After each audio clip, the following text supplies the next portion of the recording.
Please like and subscribe to our channel and click the bell icon to get new video updates.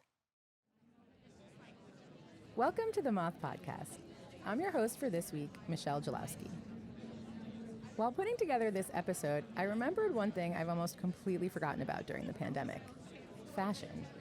I'm literally recording this in my closet right now, and I realize I haven't been in here in kind of a while. As someone who's been mostly working from home, it's all I can do to put on pants most days, much less a full-on outfit. I remember getting dressed, but to be honest, it feels like a distant memory. Whether you've been rocking the pantsless look at home like me, or getting all dressed up to brave the outside, pandemic fashion has certainly shed some light on our innermost style desires, which is why I love the stories in this episode, all about some interesting fashion choices and their consequences. Our first story is all about the power of a statement piece. Jonathan Mannheim told this story at a slam in Chicago where the theme of the night was endings. Here's Jonathan live at the Moth.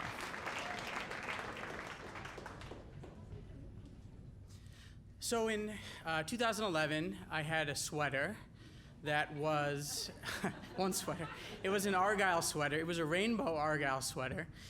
Okay, so it was pretty hideous. Every diamond was a different color. And it was bad enough that my girlfriend at the time asked me to stop wearing it out with her friends. So I should have retired this sweater, but I didn't retire this sweater. So one day, I guess it was November. It was laundry day, I don't know. I wore it. I thought I'm just gonna run some errands. I took the train downtown. I'm getting off at Monroe, and an elderly woman gets punched in the face, and they steal her phone, and they run off the train. And literally a week before, I was on the train at Cermak, Chinatown, and another man got punched in the face, and they took his phone, and they ran off the train, and I did nothing. So a week later, it happens again, and I sort of snapped. So I run off the train. I have no plan. I'm wearing this terrible argyle sweater. I had left the house thinking, luckily no one will see me today, and I go up the escalator, and I scream at these two teenagers, I guess they were, "Please stop," and they literally laughed at me, and then they took off down State Street, and so my plan at this point is, hey, I can outrun them. So we're running south on State Street. I call the police. I'm like, hey, I'm following these two thieves.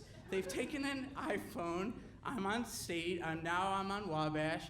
Could you guys come? And so we're having this conversation, and I'm like signaling people like, hey, could you trip them? Could you stop them? They've stolen a phone. But I'm wearing this terrible sweater, and no one is taking me seriously. So I look ridiculous. We hit Wabash and Monroe, and a guy with a star, I was like, thank God it's a sheriff. And I'm like, hey, they're thieves. And he's like, dude, I'm a Marshall Fields cop. I can't do anything. So we keep running. They go into an H&M, and then it's like a sitcom. They push down the clothes, and I fall over them. And we run out of the H&M, and they run into the subway, and they hop the turnstile, and I pay. And then, because I didn't want to get in trouble, so then they catch the train going south, and they got away from me because they were on the train going south. So I go up the stairs, and actually it's been 5 minutes, and the cops are there, and I'm like, oh, thank God, I'm the guy who called. And so then they put me in the back of the cop car, and they're like, are they on the train? I'm like, yeah, they're on the train. So we go 100 miles an hour to Roosevelt, and seriously, for 4 blocks, we go 100 miles an hour, or I don't know. And then they're like, just hang on, we're gonna slow roll the train to the station. And so they slow roll it, and they're like, just hang in the back here, we're gonna bring them up, and you can ID them. And so they bring them up, and they're like, is this them? And I'm like, yeah, that's them. And he's like, oh, great job. And then he's like, 1 sec, and he closes the cop door, and he says, oh, shit. And then I'm locked in the back of the cop car, and he had left his keys in the ignition. So I'm on State and Roosevelt for an hour. We're blocking every lane of traffic, and all these cops are knocking on the window like, good job, man, we'll get you out in a bit.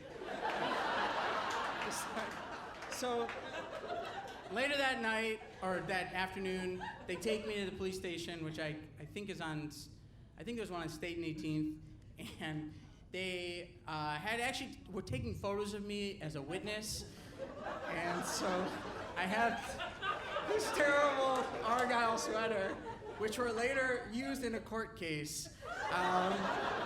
So that was the last time I ever wore that sweater. Thank you.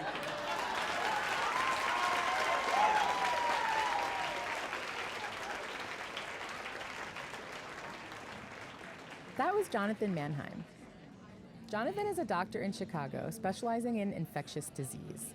He likes biking, running, animals, and backyard-grown vegetables. He lives with his partner Lizzie and their 2 cats. Jonathan tells us that he unfortunately got rid of the infamous sweater a while ago.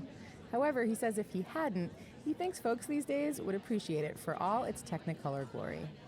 Jonathan may be down one memorable sweater, but he has amassed a pretty impressive collection of colorful, patterned shirts. To see some photos of his favorites, head to our website, themoth.org/extras. In fashion, trends come and trends go. Some return years later, but others stay firmly in the past. Our next story is about a divisive look, which honestly might be due for a comeback. Evan Watts told this at a story slam in Melbourne where the theme of the night was disguises. Here's Evan live at the Moth.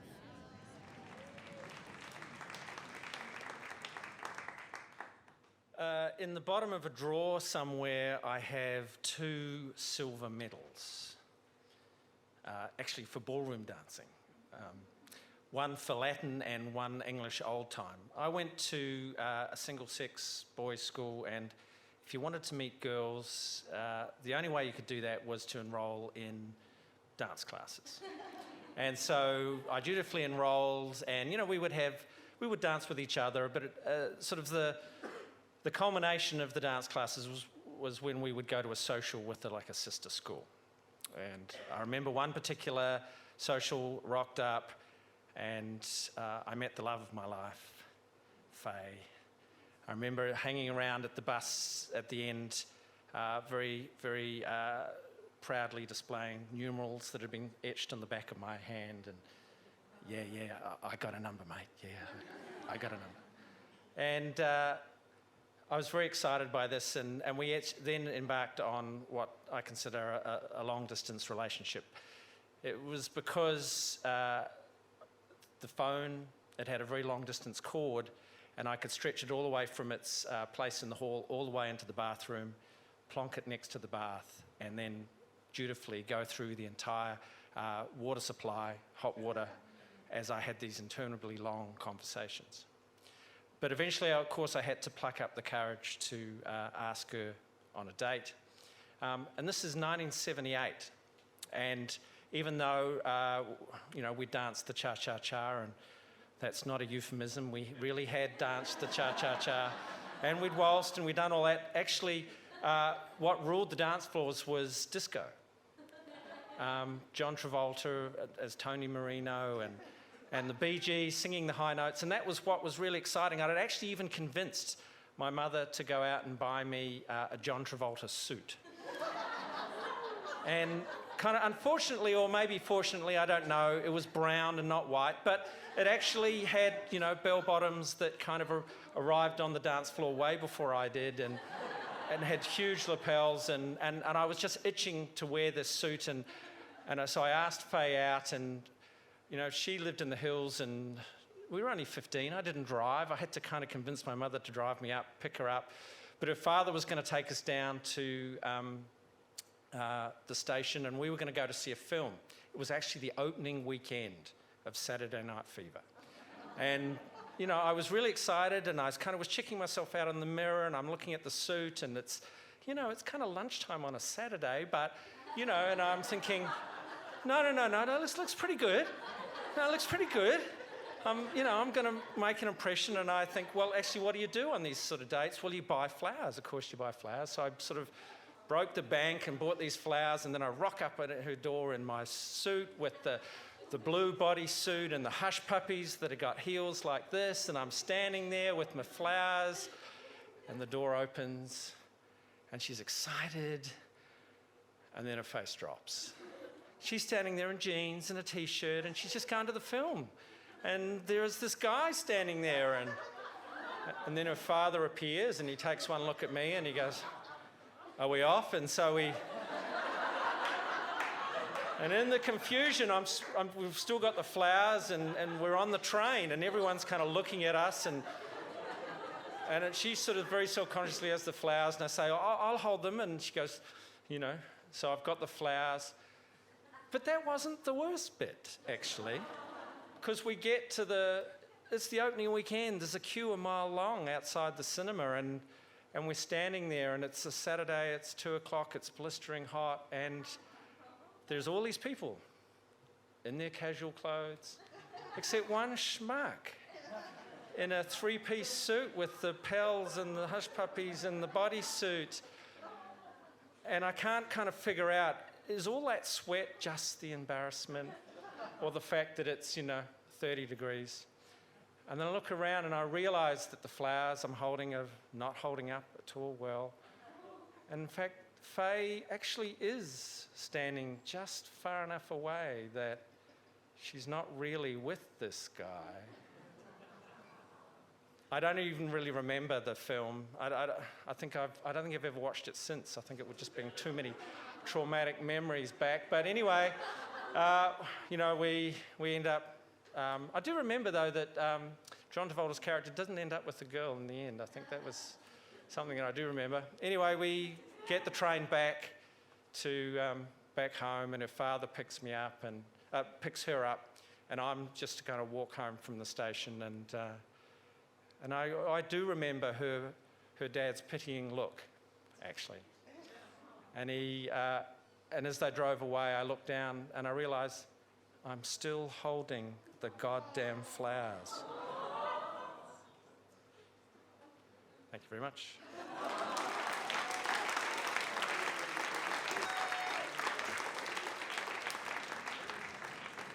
That was Evan Watts. Evan works as an English teacher at an independent secondary school in outer suburban Melbourne, Australia. But he says in an alternate universe, he's touring the world with the love of his life, telling stories and busking with his ukulele for loose change and a bite to eat. Like Jonathan's sweater, Evan's Saturday Night Fever suit is long gone.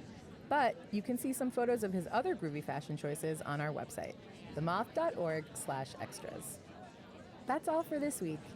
We hope you take joy in your style.